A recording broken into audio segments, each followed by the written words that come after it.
welcome back to my channel Coding Abby. Today we will be seeing what is object oriented programming, aka OOPS. So this is a very fancy term and it is actually fancy when we will be implementing it, because it's kind of cool to use this object oriented paradigms in our code, and it involves scaling and reusing our code to a very vast extent which we cannot think of. So as you can see in the second point, it is based on the concept of objects. What is an object?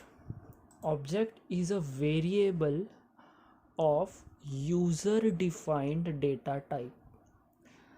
So I exclaimed this sentence because it is very important. Object is a variable of data of a user defined data type. If we say int is a is equal to 10, that means a is a variable of type integer and the value is 10, right? What if we have a different kind of data type? Like we are specified with integer, boolean, float, and string, and some inbuilt data types. We are restricted to those 4 or 5 data types only right now. But what if we want our own data types? We want to create our own like variables which would have some different properties than these inbuilt data types. So these are called as objects. Objects are variables.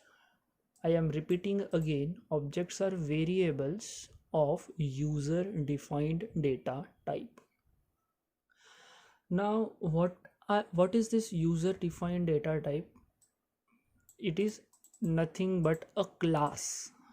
Okay, integer is nothing but a class. Even string is a class.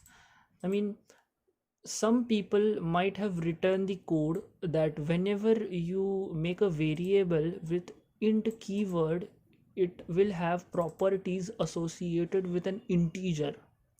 Similarly, whenever you will declare a variable with a float keyword, you will have this that variable will have some properties associated with that. I am sorry, it's a double in Dart.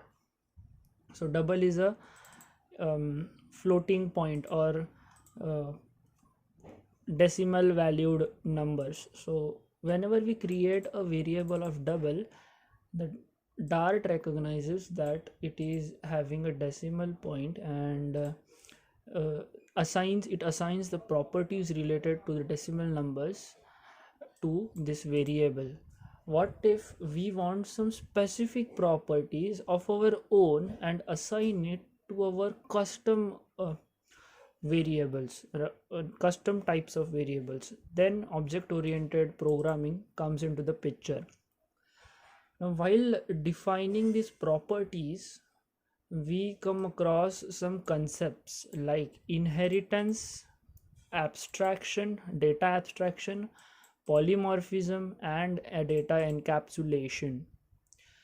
We will come across these 4 basic pillars of object oriented programming in detail in one by one in the future videos in this series.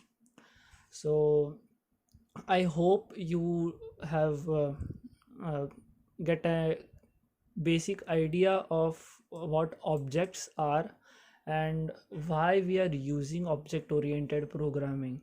For further reference, you can visit my website codingabby.com.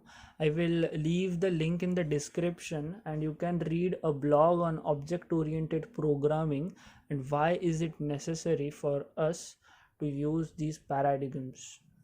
So that's it for this video. Don't forget to subscribe and share this video with your friends, and press the bell icon so that you get notified whenever I upload a new video. Till then, bye bye, stay safe.